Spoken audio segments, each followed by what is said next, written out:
There are over 550 million firearms in worldwide circulation. That's one firearm for every 12 people on the planet. The only question is, how do we arm the other 11? The war is a total disaster. It's a catastrophe, nothing less.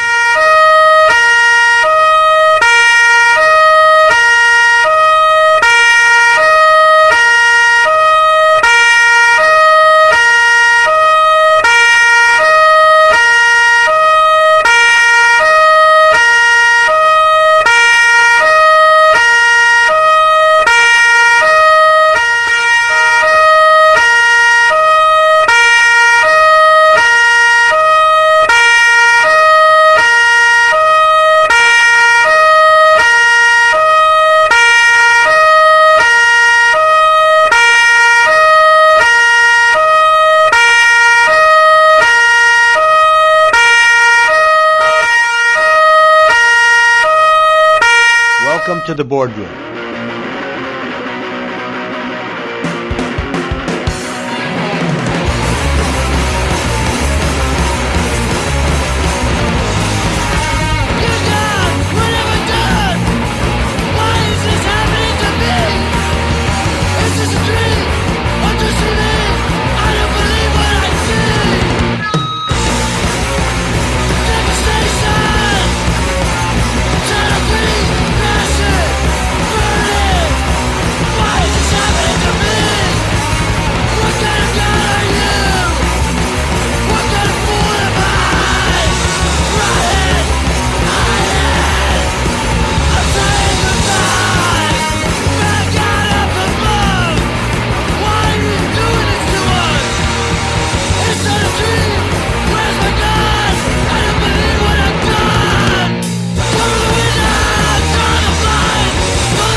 So what I wanted to do is, in this little short clip, is introduce you to the website, and then some major shit happens, so now I have to comment on that.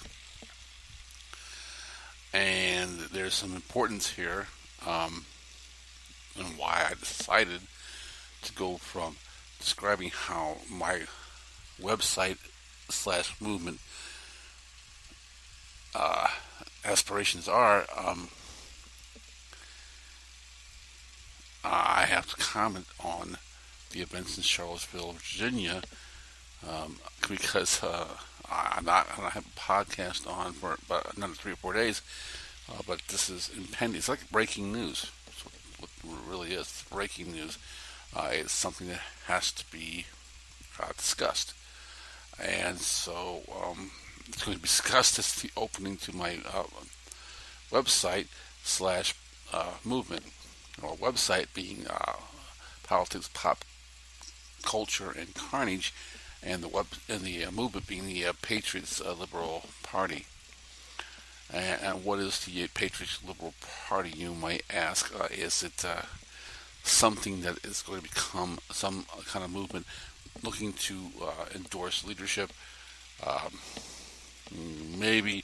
I'm not going to stick my foot over the proverbial railroad tracks just yet on that.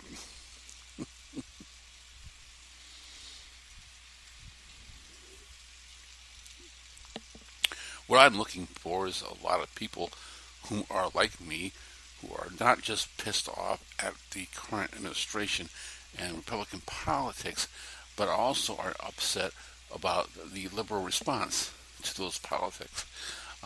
People who feel that the liberals have given too much ground in an effort to be partisan, because it's pretty obvious at this point that being partisan is a very weak stance in American politics. I'm not going to argue the point whether that's a good thing or bad thing or wrong or right. I leave that for you to decide. Um, a very value system and the opinions you have being important and being right now crossed out by Republican Party politicians and especially the current administration as being fake news.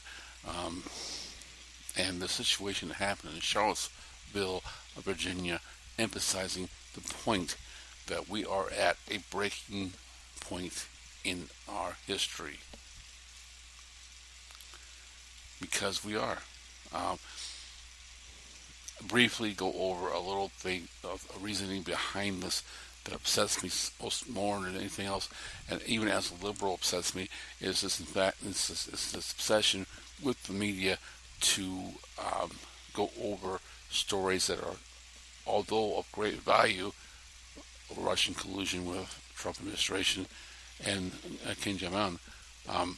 There is another issue that has been ignored for the most part over the course of the last year and a half that should have been addressed by the media, they being the voice that we have to listen to, the voice of all Americans. They're not fake news. They report what we need to know. What we should have needed to know was this growing movement that was brought on by the Trump campaign.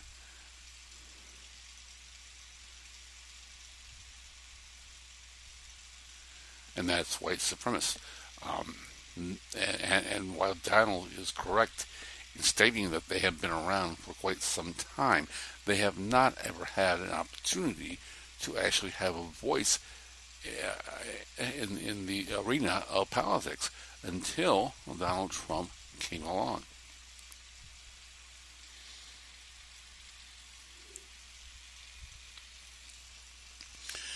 And this is a very sketchy situation uh, as far as what opinions you want to have, as I have as a very independent person as far as politics goes.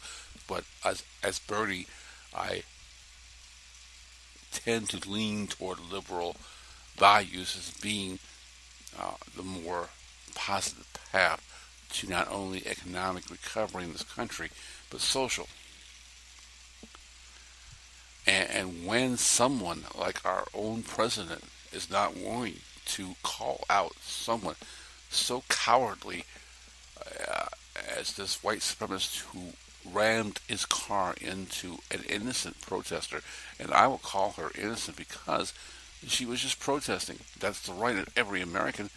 And the fact that it escalated to this kind of violence should call out the opposing party, the opposing viewpoints, values. Absolutely.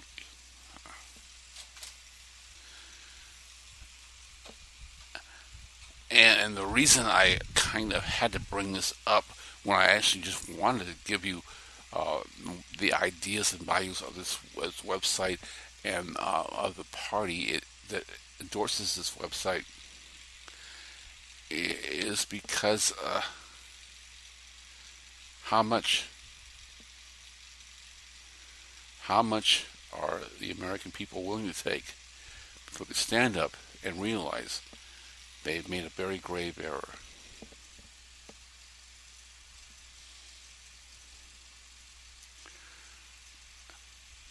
So much about our country is about moving forward, advancing civilization, protecting the rights of innocent people.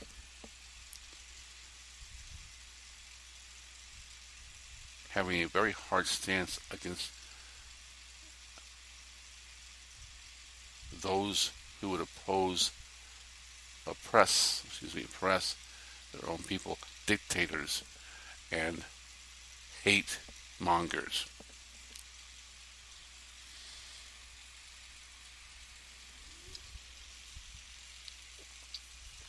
And it's easy to take a kind of mild stance or kind of a, in the background kind of stance when it's not happening on your own soil.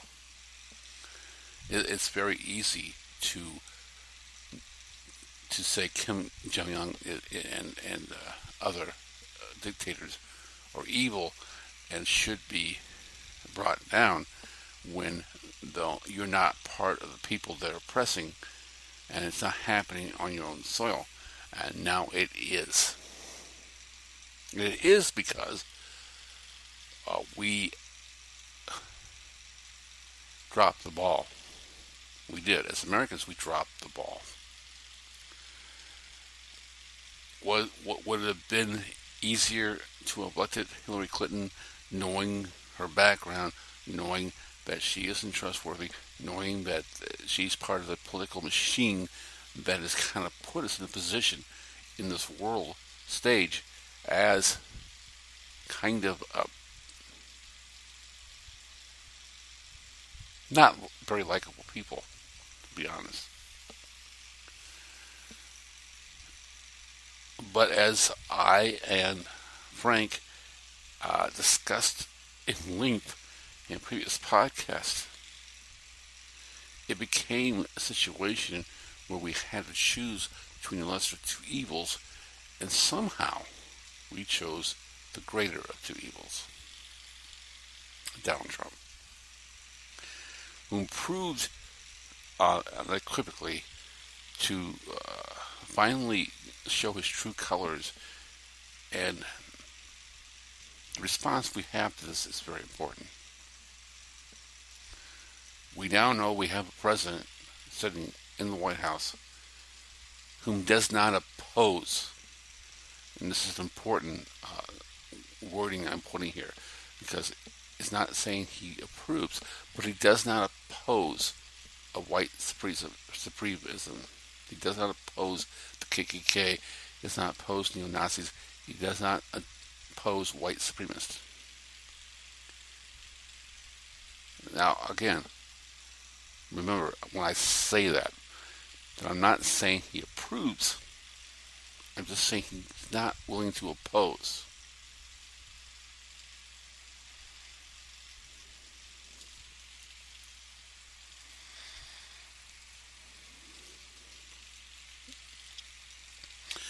There is a liberal stance that we take as I'm an independent, so I can't say I can speak for all liberals. So I think most liberals take a stance of willing to accept that a freedom of religion, to believe or not believe in religion, specifically the freedom to choose what you believe is right and the wrong path to success in this country, is definitely guarded by our very Constitution. All men are created equal and have the equal right to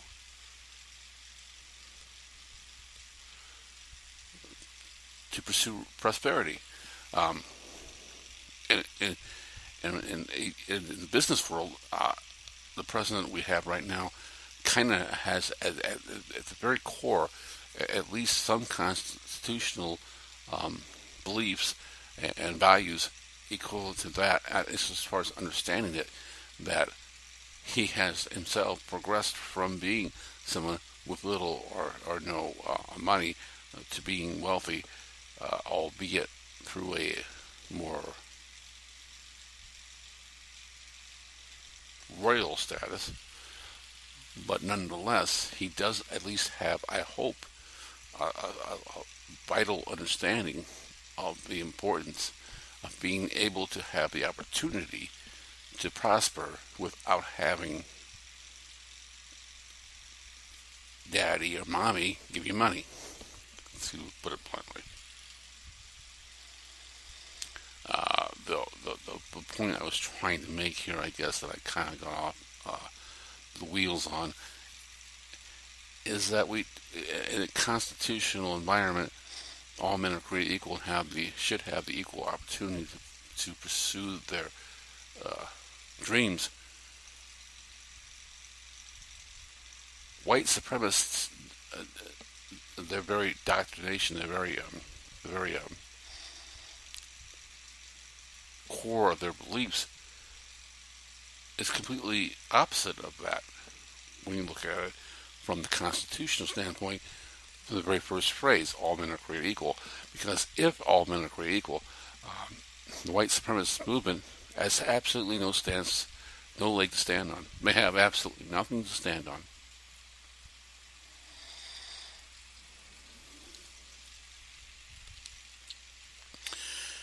Because their very core of their beliefs are that they are superior to inferior races that have been established in a country. By the way, have been probably around longer than they have. It's just quite ironic, I believe. They've come to the conclusion that they are the true, in their beliefs, racist Darwins. They believe that the only way a civilization can advance is for the smarter and more productive people to step forward. But unfortunately, somewhere in their belief system, they came to the conclusion that only white people, Caucasians, and people who have been brought into society by upper wealthy means are that solution.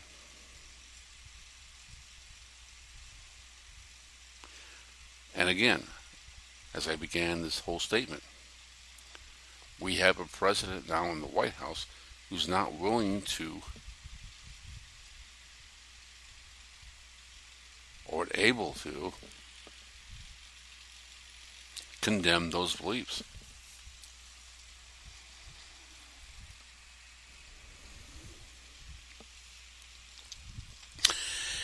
He came back after his original statement that this was a horrible, horrible situation on both sides.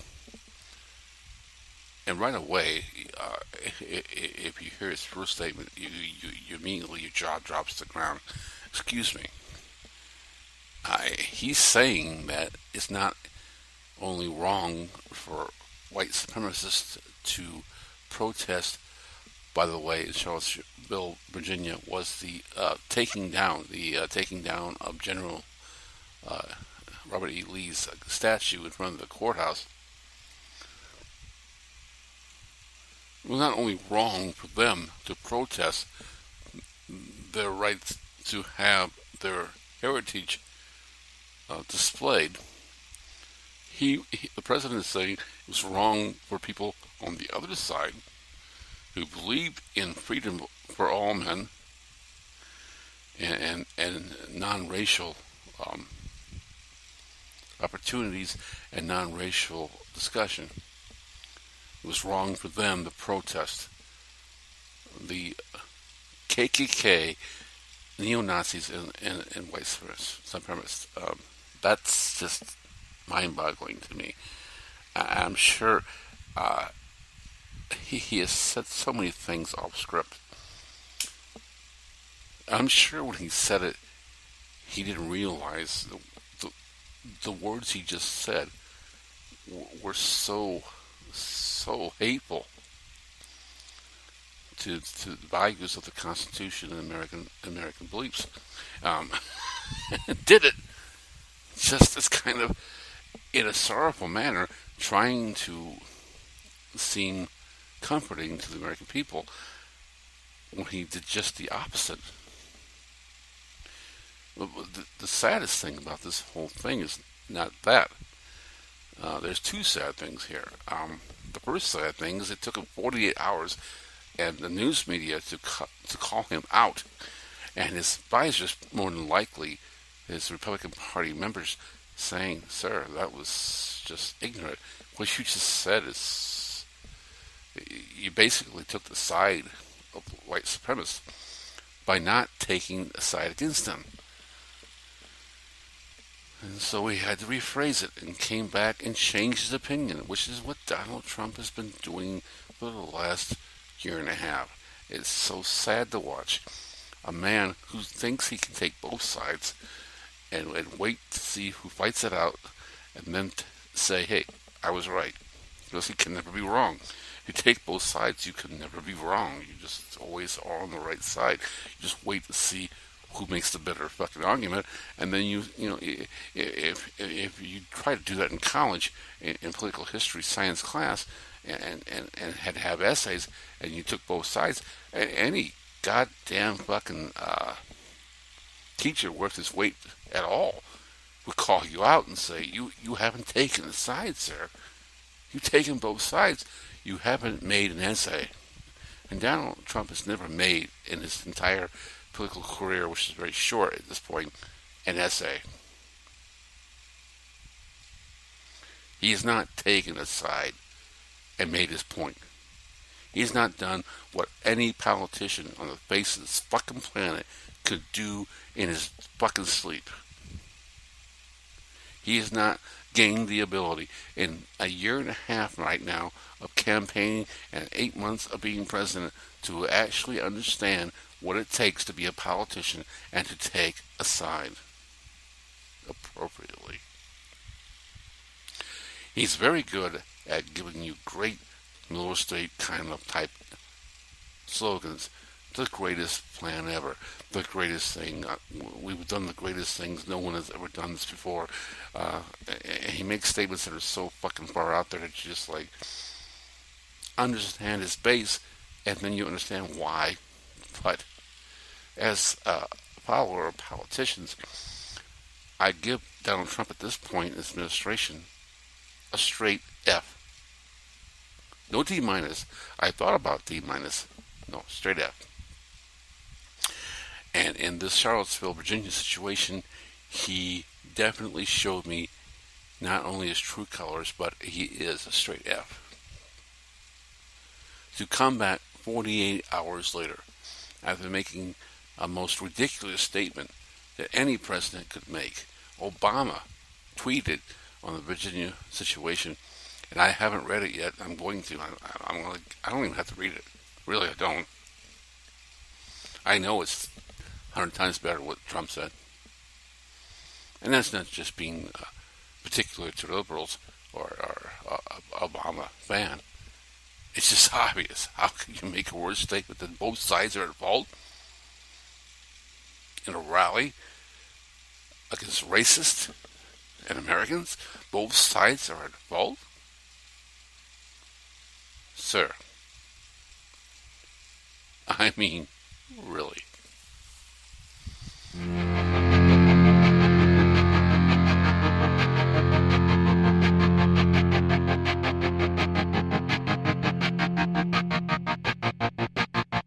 I walk a lonely road, the only one that I have ever known.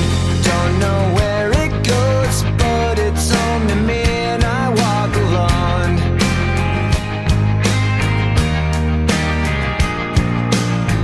I walk this empty street on the boulevard of broken dreams, where the city sleeps and I'm the only one, and I walk alone.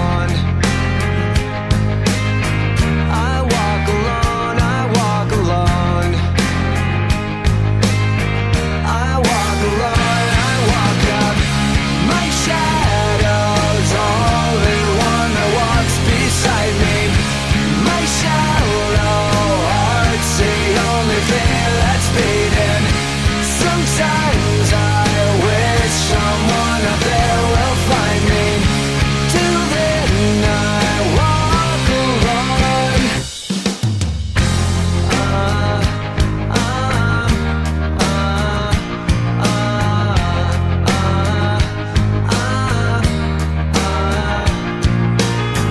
I'm walking down the line that divides me somewhere in my mind, on the borderline of the edge, and where I walk alone.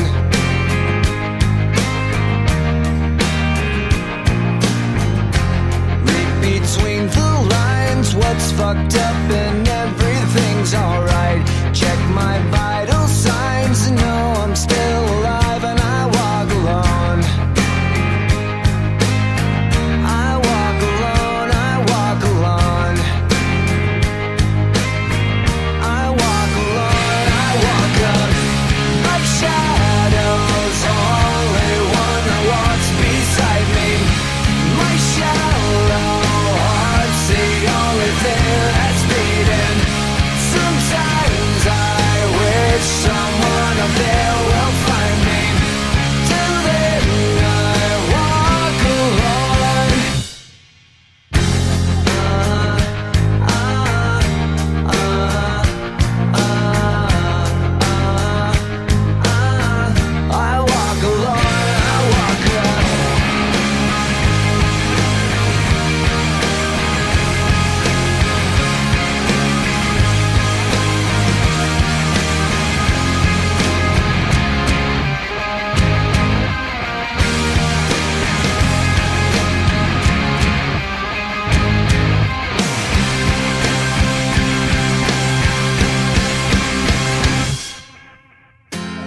walk this empty street on the boulevard of broken dreams, where the city sleeps and I'm the only one. And I walk up, my shadow's only one that walks beside me.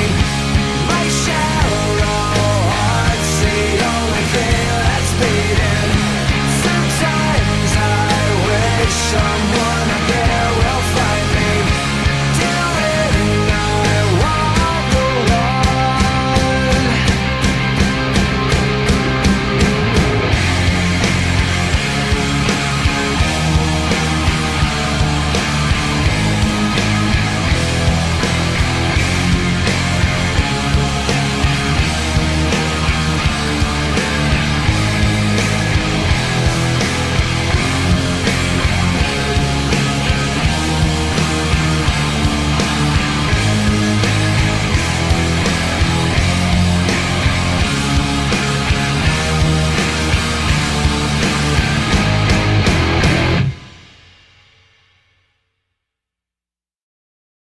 It is a very, very complex thing to talk about. Now, I can start off by saying, oh, gee, don't have debt, don't have debt. Well, I built an empire on debt. Now, I also got in some trouble because I had billions and billions of dollars in debt, and when the market crashed, having debt is not the greatest thing in the world. Many of my friends were forced out of business. They went bankrupt, and you'll never hear from them again. I never had to do that, but I was in deep trouble in the early 90s because I had massive amounts of debt, and the real estate markets crashed and various other markets crashed. So debt is a beautiful thing in good times. It's a terrible thing in bad times. You have to know how to manage debt. You have to know where to put it, when to put it, how much to put on. And to be honest, if things don't work out, you have to be able to know how to deal with your bankers and work a deal. And I've said that a lot about debt. You know, the beauty of debt is that usually when the world goes bad, you're going to be able to make a deal with your banks, because what happens is they have lots of other people that also have problems, and the last thing they want to do is own certain properties or own certain businesses, et cetera, et cetera. So one of the things we teach you in real life is that if things go bad, you can go out and you can probably, if you know what you're doing, if you're honest, and if you're sincere, and if you're a professional, make a deal with your bank. That's one of the reasons that I sort of like the concept of debt, but you have to be entrepreneurial. You have to be really out there. The beauty is that if things are good, it works, no problem. If things are bad, you go out and you renegotiate. God, they killed Kenny! You bastard!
headed for a disaster of biblical proportion. What do you mean, biblical? What he means is Old Testament, Mr. Yes. Mayor. Real wrath of God type stuff. Exactly. Fire and brimstone coming down from the skies. Rivers and seas boiling. 40 years of darkness, earthquakes, volcanoes. The dead rising from the grave. Human sacrifice, dogs and cats living together, mass hysteria. then?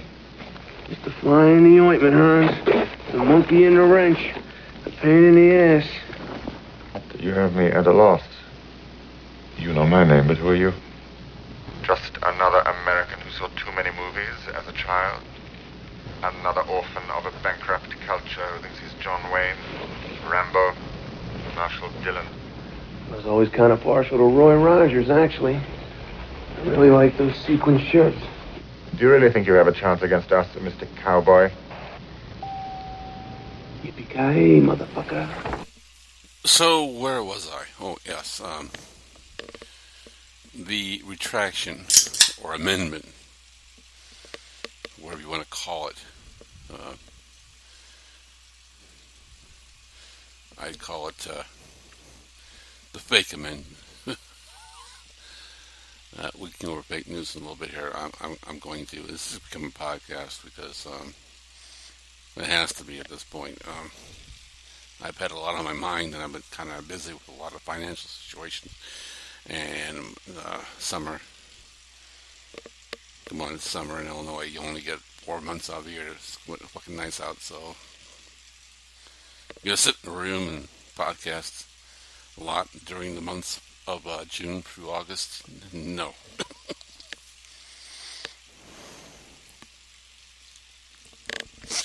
So after he made this statement that was stupid, Republican base will never say it was stupid, but I think they know deep in their hearts it was stupid to call both sides wrong. Donald Trump amended his statement, and this is after David Duke had complimented him on not calling out the white supremacists as being the hate mongers here. No, they're not the hate mongers. They came with tiki lamps. True redneck. Tiki lamps. To stage a protest, and had one of their members take his car and run over the protesters, the anti-protesters. I mean, no, of course not. What's wrong with that? That's not inciting violence, is it? Really? No.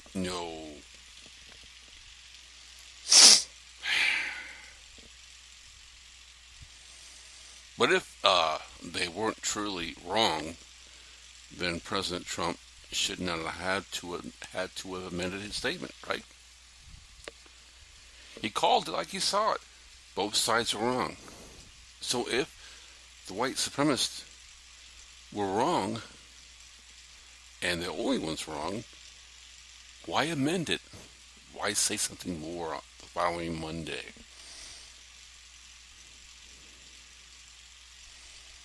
We know Donald Trump hates the media, except for Fox and Friends, which is not really the media, so we can actually put that in context. We know he does not like what the media says about him, and when the media sat there and said he had made an error and he had embarrassed us by, in a way, his statement being almost pro-white supremacist, because its base is made up of some white supremacists who may or may not have gotten him elected. I don't know. Russians may have done that, but maybe the white supremacists got elected. We don't know. How many people we hate in this world right now got him elected. It's almost sad at this point. But I'm sorry. It's hard to do this. It's hard to do this kind of reporting with a straight face and report it seriously in context, considering that if you look at the way our world was just a short 2 years ago, wow. You could have walked up to any liberal, any intelligent person, and said, guess what's going to happen, of course, in the next 2 years? And they would have called you a fucking idiot.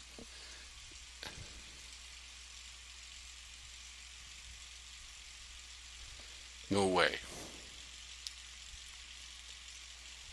It's kind of like Game of Thrones. If you'd watched the first 2 seasons of Game of Thrones and someone walked up to you and said, you know what? Tyrion's going to be the hand of Daenerys.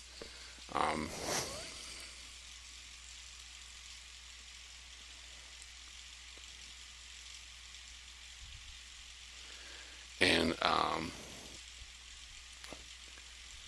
Arya's going to kill all these people disguised as someone else because she has the ability to be a person who can just shapeshift.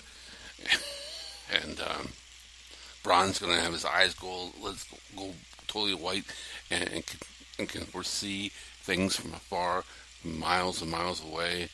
And Robert, Catelyn are all dead. And yeah, it's kind of like that. 2 years ago, we could not have seen this.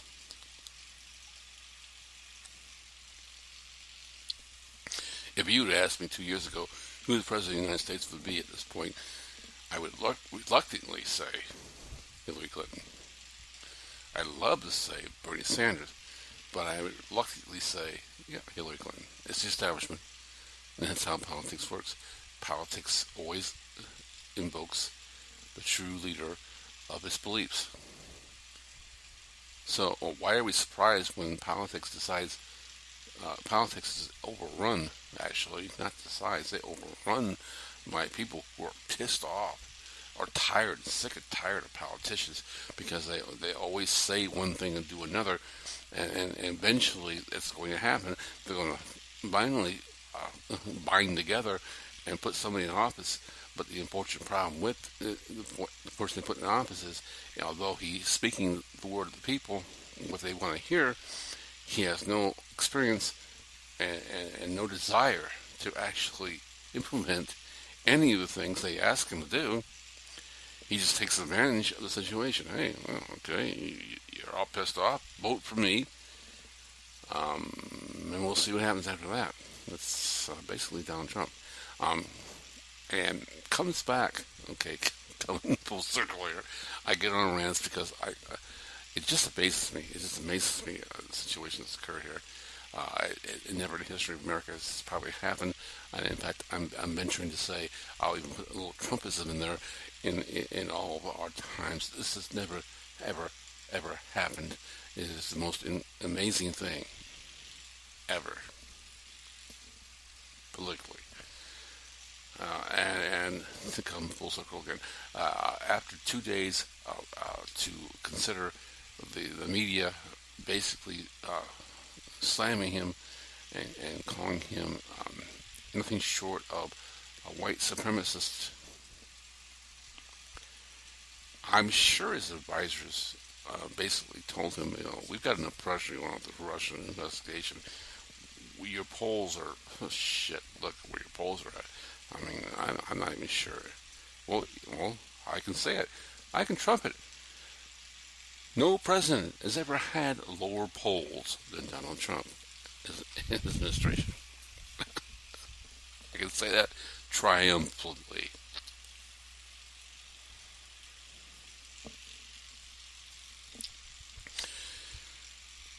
You can't, I'm sure his advice just said at this point, you can't worry about the 2020 election. You can't. If you campaign now, if you're campaigning your mind now to be reelected, there's so many variables there that, sir, we know you're not intelligent to begin with, but, you can't handle the truth. Quote Jack Nicholson. You can't handle the truth. The truth is you have 4 years to do shit or you're gone. And that's not just for Donald Trump, that's for any president. You get 4 years to right the ship. And the bad thing about that is, and I think I've also had a discussion with Frank several times, the 4-year term of presidency is very unfair to the president who's elected, because he has to clean up, first of all, most of the time, the messes that were wrong for the previous administration, and then has to has to put forth the agenda, what he wants to do. And more times than not, in 4 years, anything he puts forth, the benefits of that, the reaps of the benefits of that aren't apparent enough to the American people. It may be apparent enough to people who are economic scientists and people who follow very closely the economy, but the average American person will look and say, "Well, I didn't see shit. It ain't working." Which is kind of what happened with Obama. He had some great plans, some great ideas, and he was making the country better, but for some reason they just weren't happy enough with you're dealing with the current generation, Generation X, which expects things to happen now, right? Boom, boom, boom, boom. Didn't happen now, and so the economy wasn't to their satisfaction. Pardon me, I'm talking too fast. Satisfaction. I'll slow it down. So they elected Trump, and now Trump's only victories are those developments from the previous administration. Why is Wall Street at such a high? Not because of Trump, because of Obama. Why is unemployment so low? Not because of Trump, but because of Obama. So he's riding the coattails of Obama. At the same time, he's working hard to take the very programs that gave him this glorious, in his opinion, victories. He's taking the very programs that did that for him and trying to destroy them.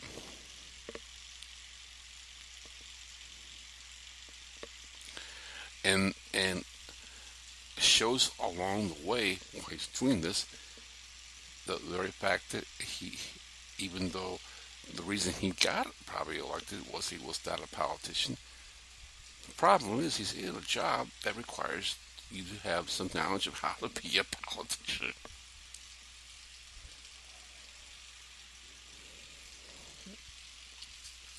You and I could walk in the White House, and yes, we can sit there and say we know what's right, and we can make it work, but we don't understand how it has to work. That you have to discuss, you have to sell your ideas to several different viewpoints in Congress, and you have to have support. And Donald Trump, as I come finally full circle, only has one support. That's his base. And unfortunately for Donald, a lot of his base are very white supremacists. They're people who are very far right of the center and very unhappy if he does anything that upsets them. And because, as I said, he seems looking toward the future in a way of how can I continue to be president, and not how I can act as president. And so it's not strange to see him amend his statement Monday and say, I meant to, not his words, I meant to condemn the white supremacist movement on that day, whom were the actual agitators. And it's obvious, and this is not me, as Trump is talking, this is me, obvious they were agitators, because as far as violence goes, if you look at the violence, almost every single person injured in that protest and one killed and 2 troopers killed in that protest were because of the white supremacist protest. It was not because of the defense of American Constitution and defense of American beliefs. It was the people who came with tiki lamps, lit tiki lamps, looking to cause violence. White supremacists want violence. They don't have a movement capable of gaining notoriety unless they can't get members unless they cause violence to propel their beliefs into the media, to actually get news, actually be newsworthy. How often do we hear about white supremacist movements? Only hear about them, folks, when what? When violence happens because of their actions. This is the only way they get publicity. This is the only way they get notarized. It's the only way they get recognized by the American people. And our very president couldn't figure that one out.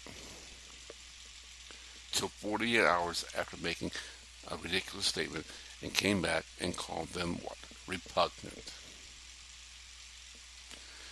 Would have loved to have been in that room with Trump when he understood he had to make yet another statement, and what word would she use? What word should we use? Repugnant. That sounds Trump, 100%. That's Trump. I can guarantee you 90% of the time, and I'm not exaggerating, that's what's sad, 90% of the time, his advisors and his people around him have so much better well-written statements. I mean, at this point, if you're a Trump administrator, an advisor, it's got to be sickening. I have such a better statement you can make. Just say this. Just say this. And he doesn't do it. He has to put his mark on everything. Because we're talking about a man who has to put his name on everything, so...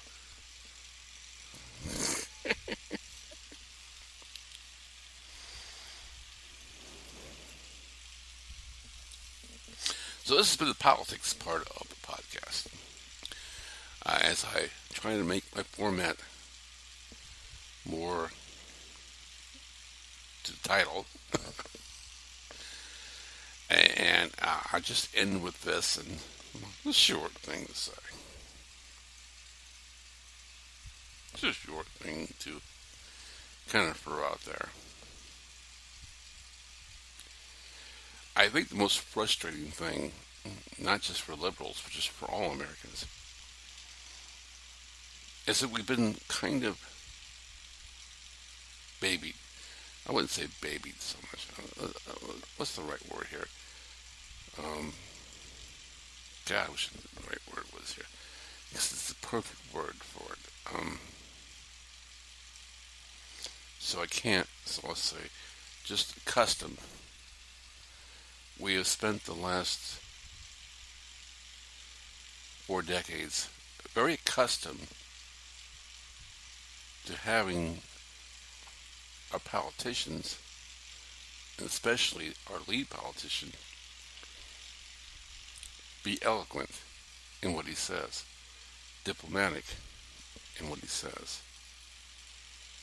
And it's one thing, like, I don't abolish Trump for the way he spoke to the Mexican leader or the Australian leader on the phone, which should never have been released. I agree with that, by the way.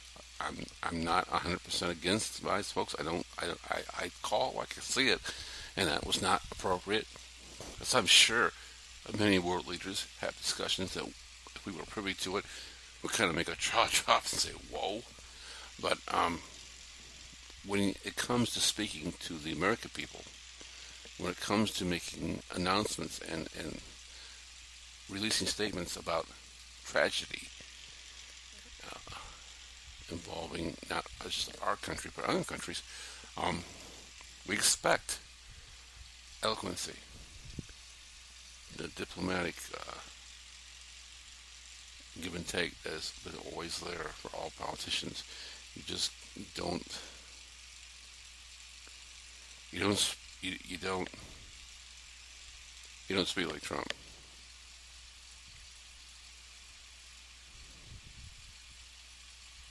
Right? That's the simple way I put it.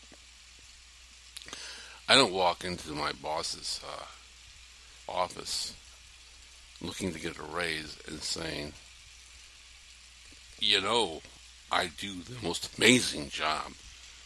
I'm the greatest ever at what I do. I don't understand why you can't pay me more. Or you don't walk into that office and say, you're a fucking jerk, asshole. Why don't you pay your employees good money?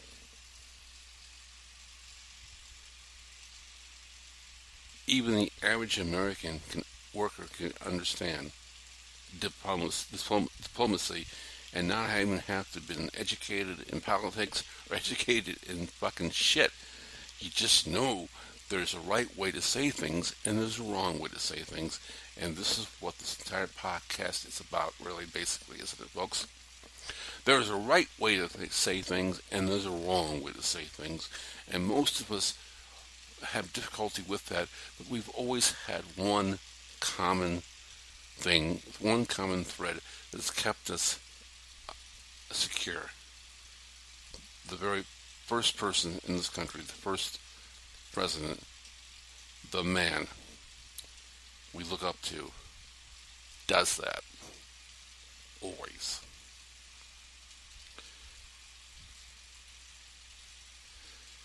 Now, I'm not going to say because he doesn't do that, he's wrong.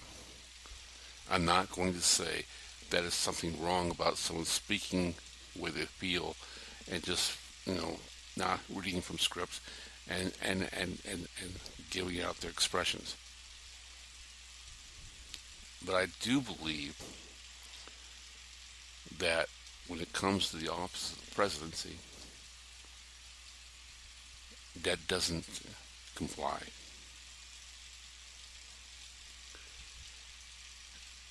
There is a dignity. If you look at the English Parliament, if you look at all the other governments that are democratic around this world, there is kind of this eloquency, this, you don't talk street talk, you don't talk like the average person, you have a responsibility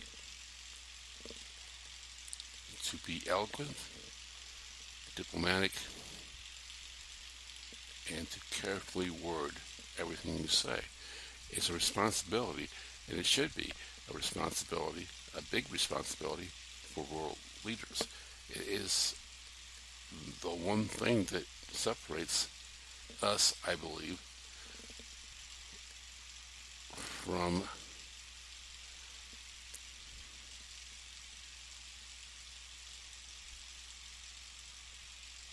being looked at by as idiots, really. I mean, if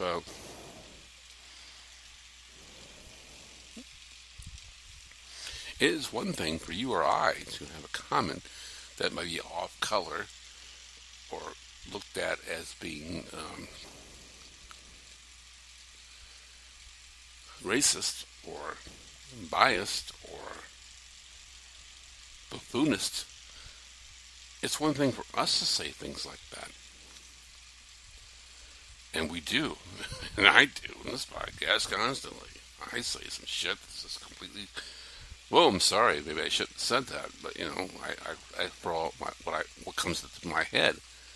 And it's one thing for me to do that. But if I was president of the United States, for me to do that would be wrong. And I can throw out all sorts of adjectives and adverbs: insensitive, uncaring, undemocratic, unkind, despairing, anti-Semitic,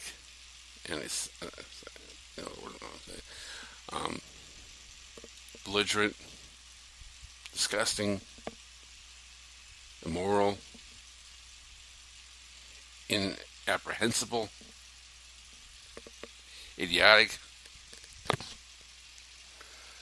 insane,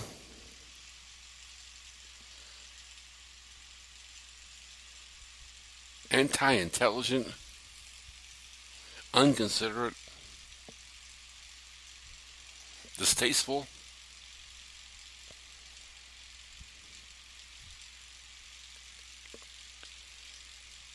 wearisome,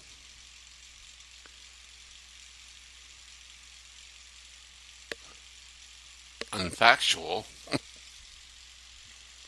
illicit,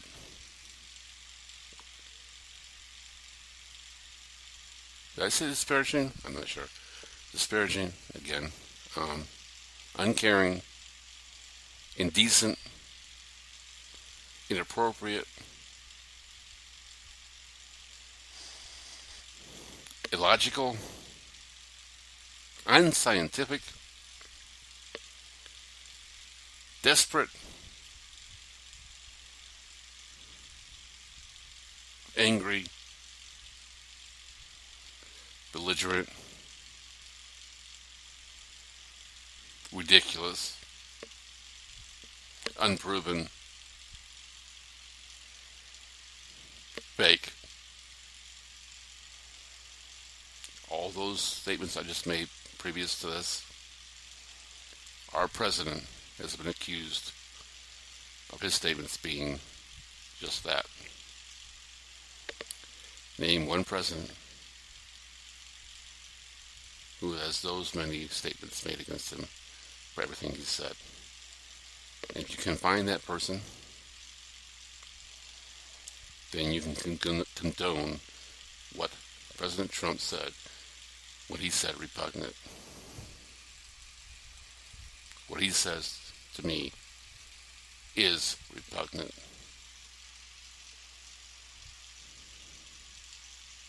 Chew on that. Don't ever call me stupid, okay?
just work here, but I wanna fuck it!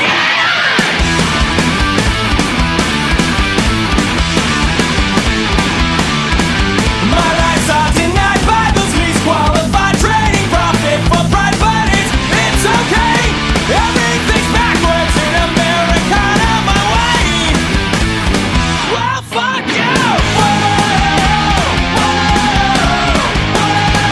My nightmares come true. My nightmares come true. Yeah, it's all coming true. Yeah, it's all coming true. Temperature rising. Vision blurring. Rage taking over. So this has been the unintentional politics, pop culture, and carnage episode. And I have to at least go over some pop culture, don't I? I think we've had enough politics and carnage for the episode. And if you disagree with me, that's fine. WoodwardKen, hotmail.com. It's Kenn. If you don't know how to spell Woodward, fuck you. At hotmail.com. And the website, Underground Zero Movement at wix.com. I'm trying to get this website out to all my Facebook followers. It's 4,500 of you, so needless to say, I wish I had more hours in the day. And over 115 groups, Facebook groups, so it's like I tried to get this podcast out one at a time on the Facebook group pages and realized I can't do that. I just don't have time today. I'm going to get a blog site out, so I'm hoping that will help. Please, anything. Our wall on my website only has 4 members. That's unacceptable.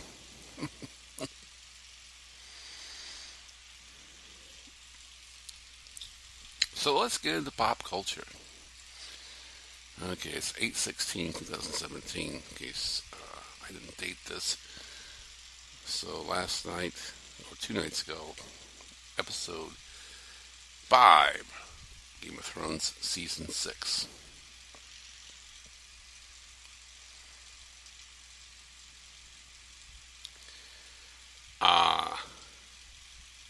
Wow. And I have to tell you, I don't just say it lightly, wow. Because I've watched these setup episodes that we've always had, the ones that come before the next to last episode of the season.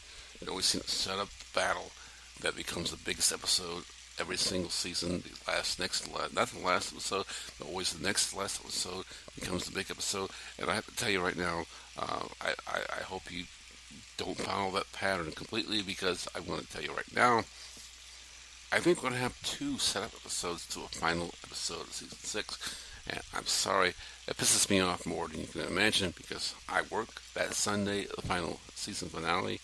So, fuck. Please, no. I want the White Walker battle now.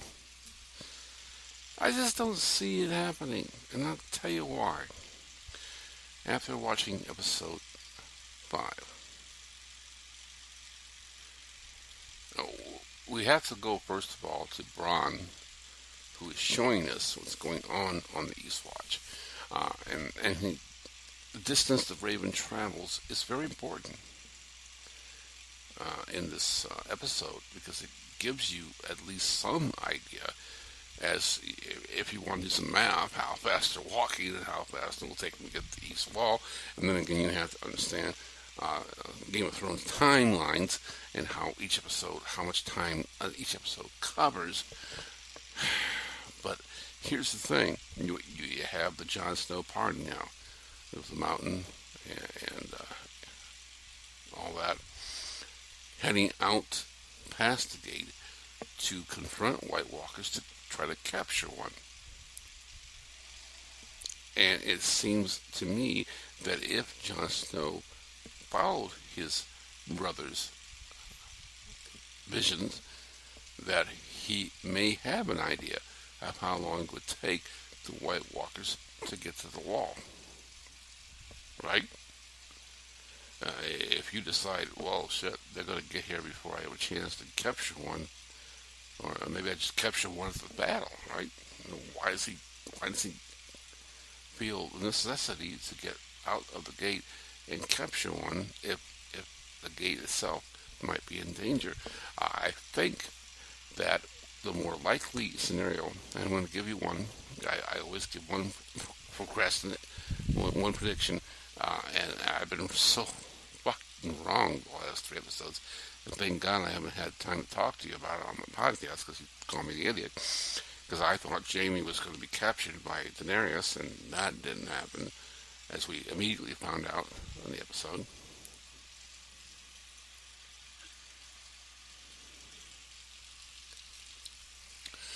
And to me right now, the main situation happening as far as the long-term finale, as long as the long-term goal, which right now only Jon shares, really. Daenerys is still not convinced him 100%, by the way. I don't think she has.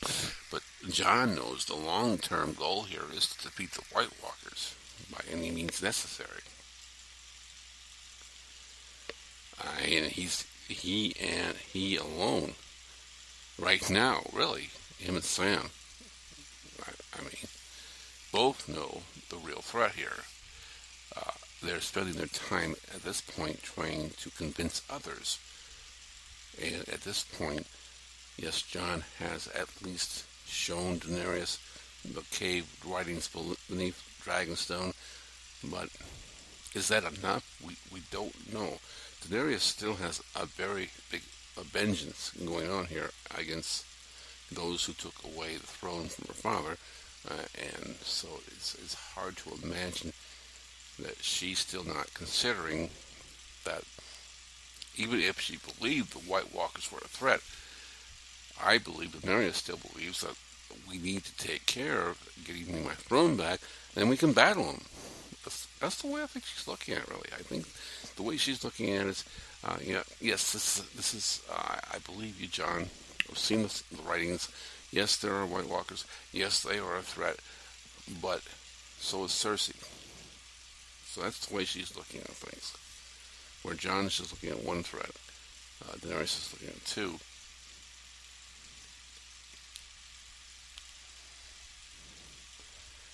And so the main thing I'm seeing here is the biggest focus, if you want to follow something that's very important to the storyline. The core of the storyline here is, can Jon and his party of weary warriors effectively capture a White Walker alive, which is, by the way, that's a feat. I'm very curious to see how they accomplish that, how they plan to do that.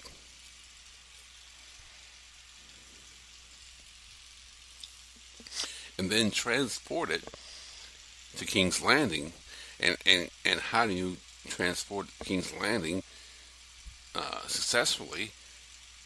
Securely. I mean, how do you trust someone who we obviously have seen, we've been watching this unfolding situation where Cersei has become unhinged,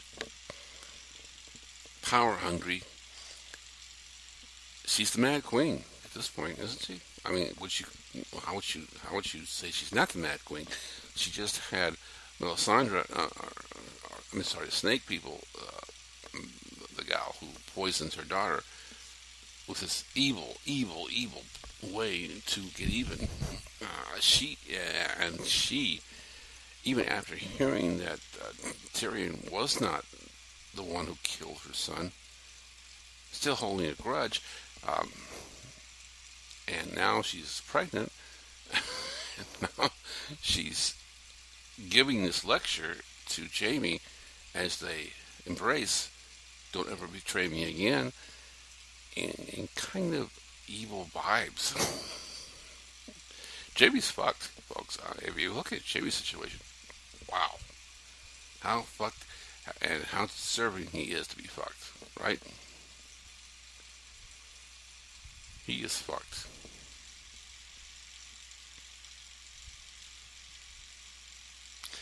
And he, more than anyone right now, is relying upon this party going outside the wall to capture a White Walker, which seems nearly impossible.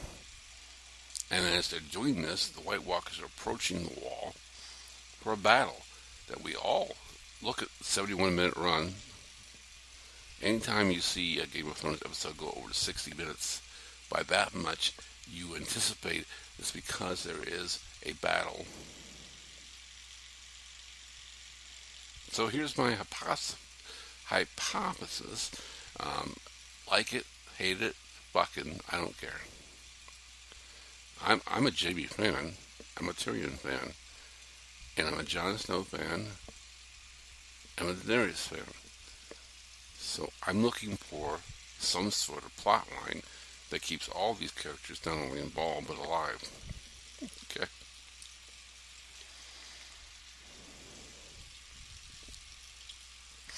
And an outside kind of Bronn fan too. I mean, yes, all these saved Jamies who I'm a fan of, so yeah. I'm trying to find a way to make this work in a sense that we know.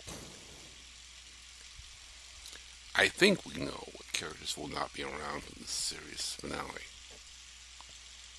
I think we know from the Three-Headed Dragon that Daenerys, Jon, and Tyrion may well be the Targaryens that ride the dragons, which would automatically make them pretty much safe for the rest of the whole show. We all kind of assume, I think, that Jaime, Cersei will die. I'm on the fence about Arya and Sansa, except Littlefinger has kind of put a interesting perspective in that, as I'll go over here shortly. But here's what I think. I think Jaime, being fucked as he is, understanding now that the only way out is to prove to his sister that White Walkers exist, will take it upon himself to get Bronn with him and find out through a raven, I'm sure, from Tyrion, where the Jon Snow party is heading and join them. I think Jaime and Bronn will join this huge man group. You're talking about all the manly men, the man group. Jon, the Hound, the guy who brought Jon back. I'm sorry, sometimes I don't know all the characters' names. And you have the leader of the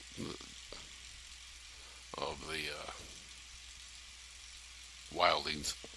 Again, sorry. There's so many names to this series. Thank you. I mean, you know who I'm talking about. All these manly men would be joined by Bronn and Jaime in search of this White Walker to capture.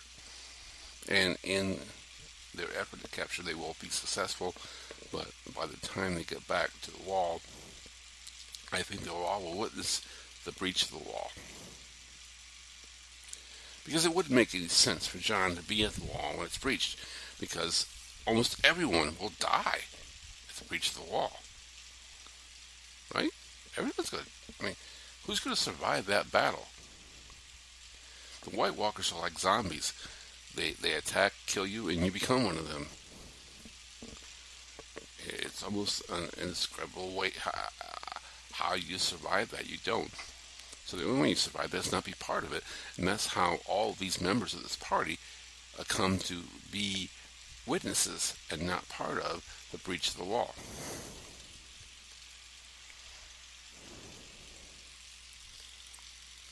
And that's not saying that there's not going to be some cool shit between Jon and his group. Because we've seen it's pre-take pictures, John's probably going to fight the Night Walker King, the White Walker King himself, and somehow survive that. And so there's going to be some shit going down. But meanwhile, the army marches on and will breach the wall. I hope we all agree with that. The walls have to be. If the wall's not breached, there's no season 7.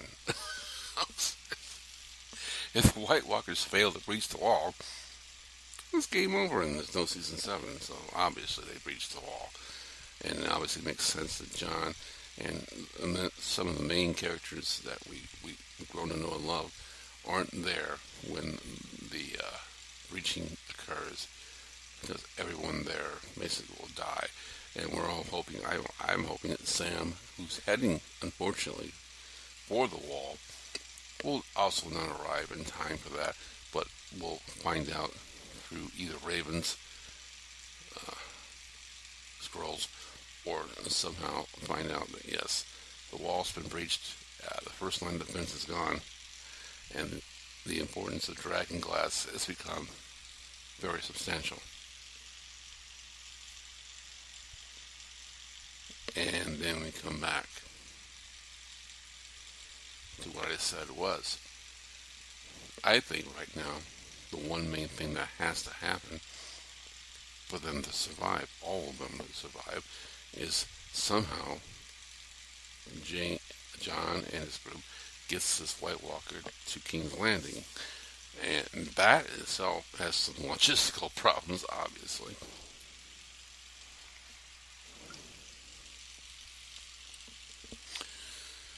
And to come kind of full circle, this is why I thought, at first when I saw the episode 5, Jamie, within 30 seconds, finding out Jamie has actually escaped, was kind of a downer. It was like, I thought they would stretch it out some more, but now I realize why they couldn't do it, because he is such a vital character. They've kind of tipped their hand there.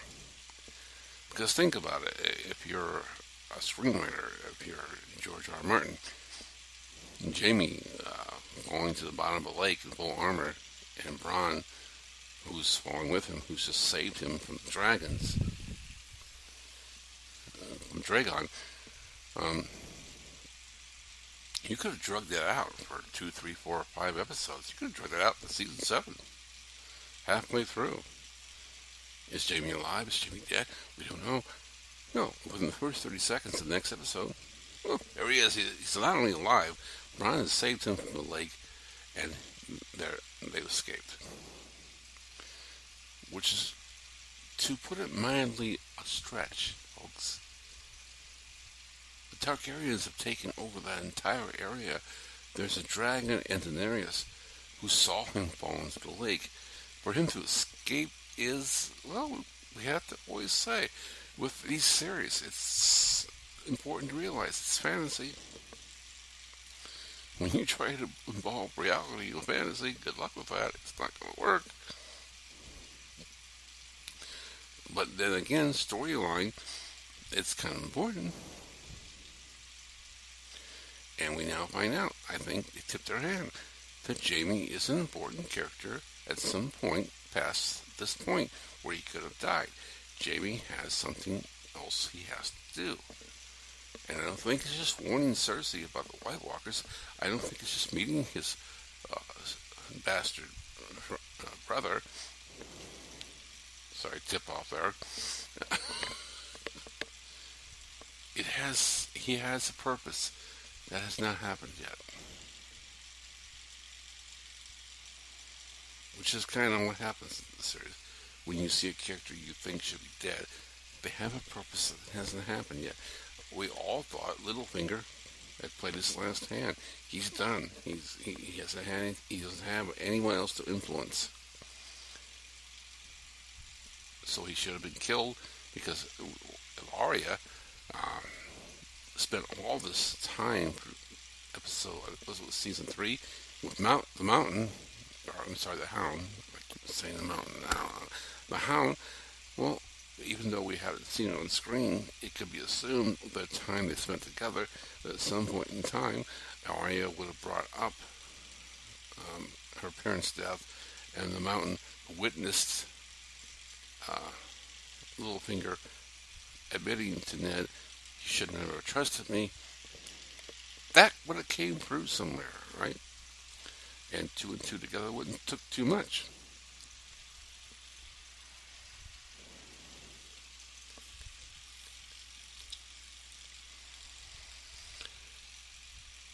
So again, Littlefinger only has three people who can reveal him at this point. He has the Hound, who's out to do battle with John to capture a White Walker, so he's going in the opposite direction where he needs to go.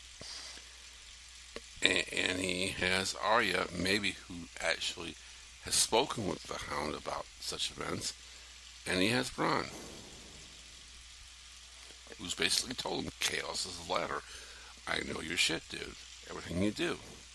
So the last scene, episode 5, is very curious because I knew right away. And how did I know right away? I'm sorry, that this was a setup. Because we all know there were several letters from Caitlin to Littlefinger. It wasn't just one scroll. And a man like Littlefinger covers his tracks. He's always, as he told Sansa himself, "I'm always thinking. Several steps ahead, several steps ahead. Keep your mind ahead." So of course he had them all destroyed, all the letters from Caitlin destroyed. He's not stupid. So there's one scroll being sent to him, you should know, was a setup. Now Arya fall for it? Well, she read it, and we saw we didn't see the whole scroll, which was cool. You just had a few enough words, I think, to give you the belief that it was Sansa basically writing to Baelish about a plot to kill Jon for her to be the leader of the North. I think that's obvious. I mean, it's not. Call me stupid if you want to and say I don't know how to figure this shit out. But I think the fact that she put it back in the mattress and walked out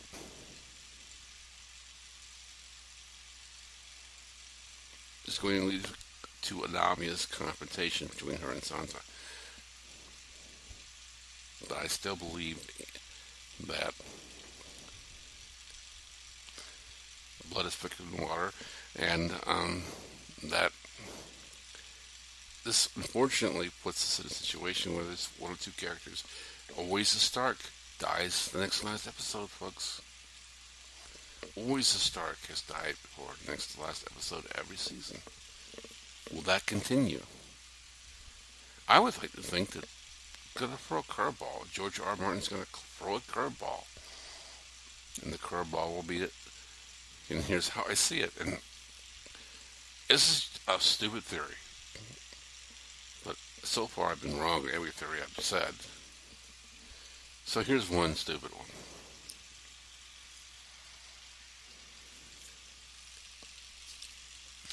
And you have to remember, during this stupid theory, that Littlefinger believes the Hound to be dead because he's actually pointed at Brianna as the defeater of the Hound. And again, he's always looking every step, every direction, forward, forward, forward. Calculate. So what if Arya disguised herself as she can shapeshift, we all know, as the Hound, walking back into Winterfell? How would Littlefinger respond to that, you think? Well, it wouldn't be good for him, obviously, if he found out that the Hound, which actually is the truth, but not knowingly knowing that Arya has disguised herself as him to make it the truth. Holy shit, the Hound's alive. And he knows if a Hound walks through the front doors of Winterfell, he is fucked. Because he said it right in front of him, like I said. You should never trust me. And that was the end of Ned. So Arya, disguised as the Hound, what she would do is say, weary from her travels, I need a place to rest. and would go into Winterfell and find a place to rest. And if Littlefinger really truly believes she is the Hound, what would you think he would do? He obviously need to get rid of evidence. That's what he's been doing this entire time. Anytime evidence comes forward, he finds a way to get rid of it. Get rid of the letters from Caitlin. Get rid of the Hound in his sleep. So he goes in when the Hound, he believes asleep, and opens the door and creeps toward Arya, disguised as the Hound, with the intent of killing her with whatever weapon he has of choice. Would it be cool if when the door closes, behind that door is Sansa, and she stabs and kills him? As Arya turns around right before it happens and takes her face off, the Hound's face off, to become Arya, and the two sisters who have both been betrayed amazingly by this gentleman kill him. Would be cool. Will it happen? Probably not. I mean, I'm not a writer. Fuck.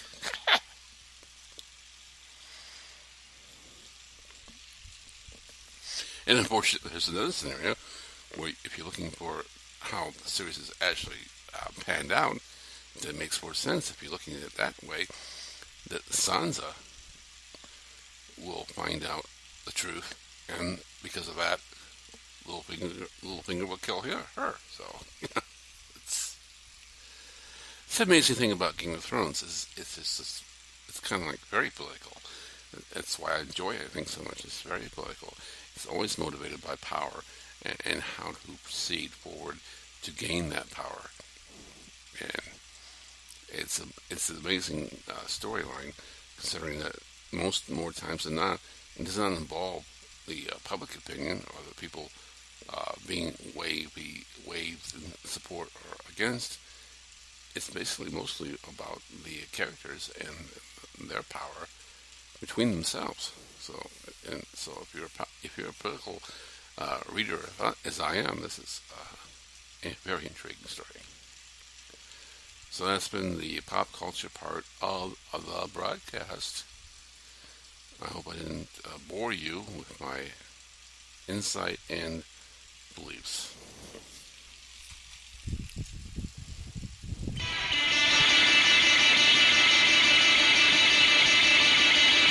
When I get to the bottom, I go back to the top of the slide. Where I stop and I turn and I go for a ride. Can I get to the bottom and I feel like yeah.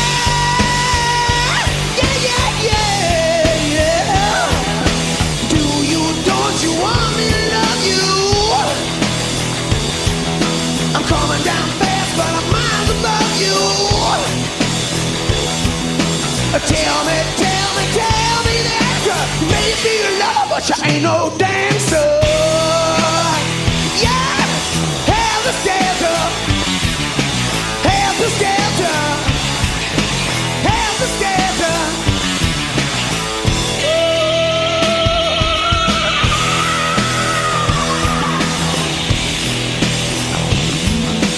Well, you want me to make you? I'm coming down fast, but don't let me break you.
Chino dance. Helter Skelter. Helter Skelter. Helter Skelter.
Special moment. Don't question me or disagree. I know that I have earned this. Damn it, I deserve this. Do not fuck with me. It's my special time. And I'll seize this opportunity. Show them what it means to me to be king shit just for a minute, then just disappear. And with passion and no talent, self-righteously and gallantly, I'll step away and everyone will know it. This is my special moment.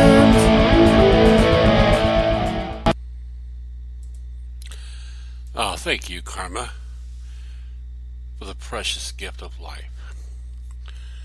For me not being pulled over by a cop and having the color of my skin determine whether I live or am shot down in cold blood. For me not being a student at a college and having some pissed off virgin killing me and sending me to a fake place in the sky and having a cold-witted dude say, oh well, stuff happens at my passing. For me not living in another part of the world, or just surviving what more civilized countries consider non-life-threatening ailments, only to find myself dead in a hospital bombed by such do-gooders. And most importantly, for not being so ignorant when it comes to that horrible stuff that happens, like global warming, overpopulation, financial inequality, and inappropriate campaign contributions to not leave it up to a non-existent entity to solve these issues, but to a majority of individuals whom moral compass is firmly gripped in reality, otherwise simply known by the simple term as liberals. Thank you, Karma, for the PLP party. It's a madhouse! A madhouse! Take time to restore chaos.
broken heart for someone like you. When you're coming back, don't come running to me. I wanna run, live and set you free. You're no good, no good, no good, baby, you're no good. Oh, you're no good, no good, no good, baby, you're no good.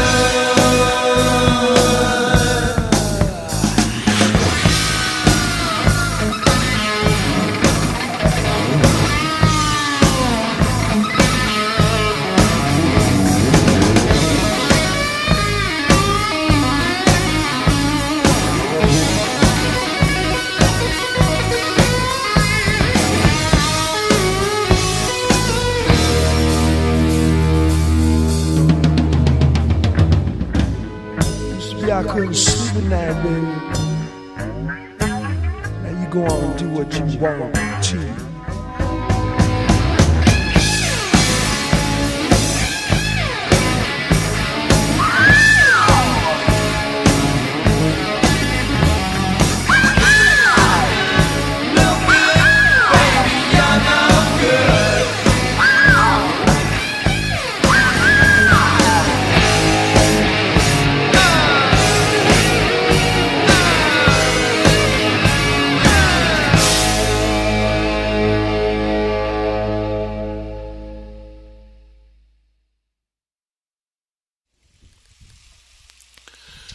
So, as August 8th, 16th begins, I end. It's 2 in the morning, I gotta work tomorrow at 8. Holy fuck, how do I do this? This is why. I mean, you all know how it goes. You have to work your 40-hour week, and you have to have your entertaining point of time, and you have to have the point in time you spend for yourself.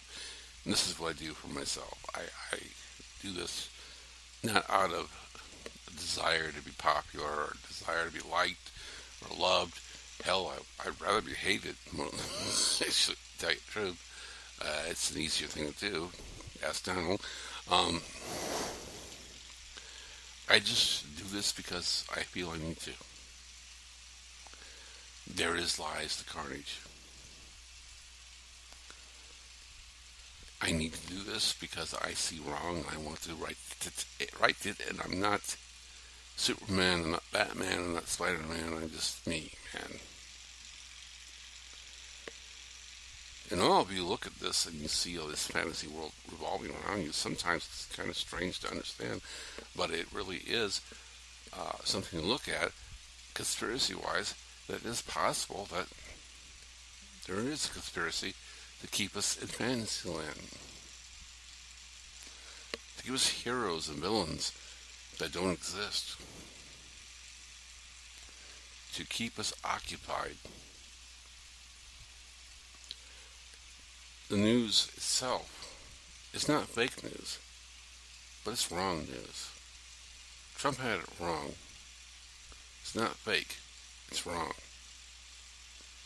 It's not fake news. It's wrong news. We spend too much time occupied by what the news tells us is important when more important things are happening.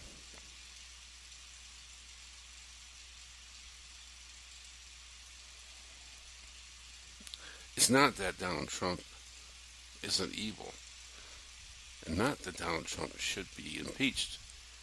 It's not that North Korea is an enemy that is concerning. This is so many more important things happening that gets brushed under the rug. That if we solve the things that got brushed beneath the rug, we could actually be more empowered to solve the things that are being reported to us.